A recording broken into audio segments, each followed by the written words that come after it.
Hey everyone, welcome to The Explainer. So I'm absolutely thrilled you're here today because, we're diving into what honestly feels like a true masterclass in culinary science. We're talking about a total transformation in how we approach our daily meals.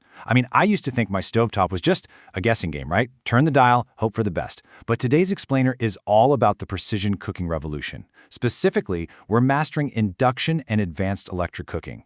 If you've ever wondered why restaurant food consistently has that absolutely perfect texture, the secret isn't some magical, hard-to-find ingredient. No, it is precise temperature control. But before we get into the how, I want to start with a question, one that might actually challenge your current cooking habits.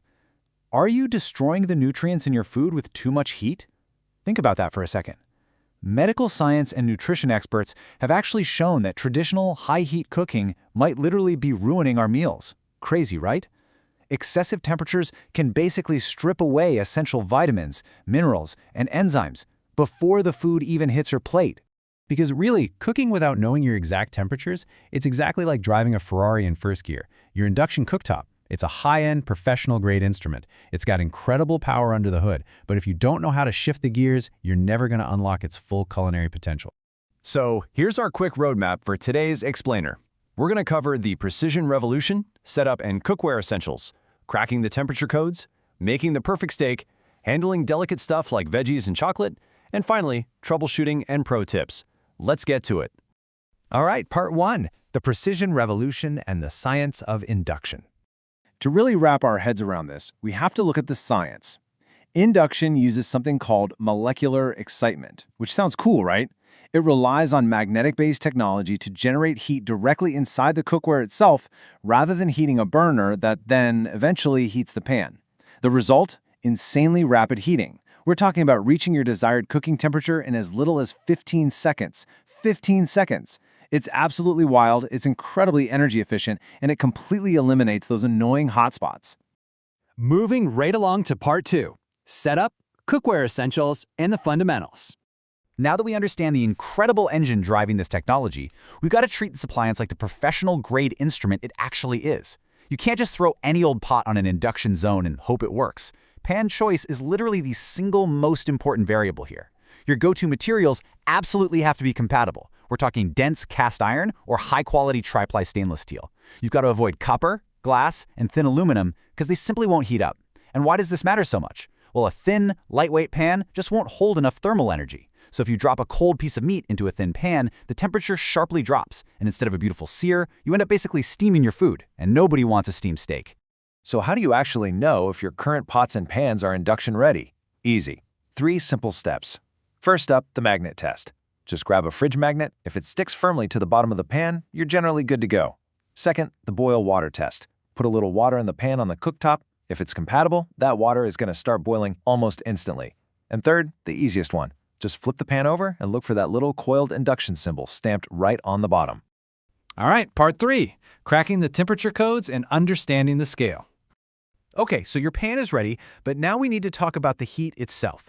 Think of your temperature settings as the sheet music for this culinary instrument.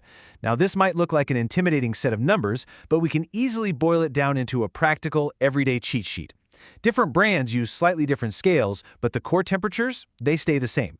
Low heat, so around 100 to 150 degrees Fahrenheit, is your zone for keeping things warm or melting foods. Medium, around 240 to 270 degrees, is your sweet spot for general cooking, like roasting chicken or making pancakes.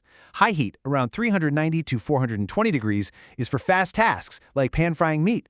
And that max sear setting, the one that can hit up to 575 degrees, that is strictly for developing a hard crust incredibly fast. But if there's one number I want you to remember, it's exactly 150 degrees Fahrenheit or 65 degrees Celsius. This right here is your absolute crucial default setting. It's the magic number for keeping food piping hot at the table without continuing to cook it and ruining the texture. Honestly, once you master this specific number, you will never serve overcooked, dry food at a dinner party ever again. Game changer. Number 4, perfect steak on induction and mastering the sear. Let's put all this incredible control to the ultimate test, right? We're talking about cooking a mouth-watering, succulent steak, because this is where induction absolutely shines compared to traditional gas. To get that perfect steak, we're chasing something called the Maillard reaction. Now, this is a chemical reaction between amino acids and sugars in the meat when it's exposed to high heat, ideally over 150 degrees Celsius. It's exactly what creates that beautiful dark brown crust and deep, complex flavor. See, gas hobs produce heat that varies. The center gets way hotter than the edges. But induction, it heats the pan's base directly and evenly. That means the entire pan surface reaches the exact same temperature, giving you a uniform edge-to-edge crust that gas just literally cannot match. But what if you have a massive, thick cut of meat, like a huge 4-centimeter tomahawk? If you just blast that with heat, the outside burn is way before the inside cooks, leaving you with that awful thick band of overcooked gray meat. Gross. That is exactly where the reverse sear method comes in. Step 1. Cook it slowly on a low heat setting until the internal temperature is just 5 degrees Celsius below your target. Easy. Then, Step 2. Take it off the heat and let it rest for 5 minutes. Finally, Step 3. Crank your induction to max heat and sear it for just 60 to 90 seconds per side. Because the inside is already perfectly cooked, this brief, super intense heat just builds the crust. Absolute perfection, every single time. Section 5. Veggies, frying, chocolate, and delicate techniques. So precise control isn't just about intense high heat.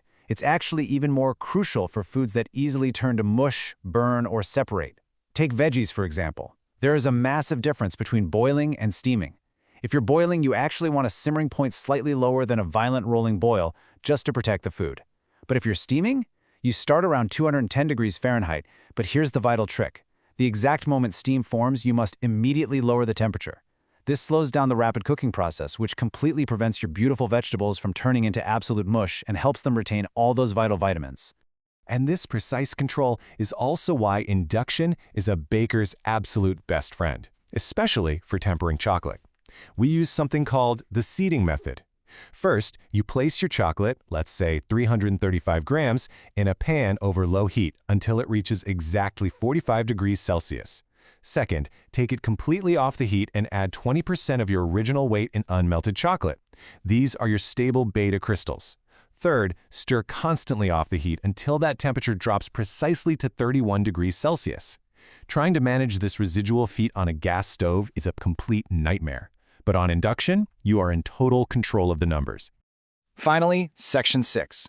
Troubleshooting Guide and Pro Tips. Look, even with the best equipment in the world, you might occasionally hit a roadblock. You might see some digital errors pop up on your cooktop.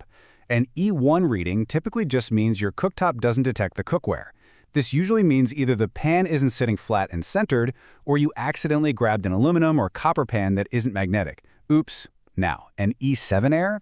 That means the unit is overheating, which is almost always because the cooling fan underneath is obstructed. Just make sure you're operating on a flat, hard surface, well away from tablecloths or cutting boards that could block the airflow. Simple fix. But beyond digital errors, the #1 mistake home cooks make on induction is what leads to pale, gray, unappetizing meat. To prevent that, you have to follow the golden rule. Always preheat your heavy pan on a high setting for at least 2 to 3 minutes, completely empty. Only add your high smoke point oil right before the food goes in. If you put cold meat into a cold or underheated pan, the temperature immediately tanks, the moisture turns to steam, and you completely ruin the Maillard reaction. So be patient. Let the instrument warm up. I want to wrap up our explainer today with a quote from the source guides that I just absolutely love. With practice and patience, you'll be conducting a symphony of flavors with ease and precision in no time. Let's lean into that musical metaphor one last time. You have a high-end instrument. You now have the sheet music of temperature control. When you learn to play the right notes, whether it's a 150-degree warm, a gentle 210-degree steam, or a max power sear, you create total culinary harmony. You're no longer just guessing at the stove. You're conducting. You have the knowledge, the codes, and the techniques to maximize nutrients and unlock absolutely incredible flavors. So I'll leave you with this final thought. Armed with this level of precision, what culinary masterpiece will you control next? Happy cooking!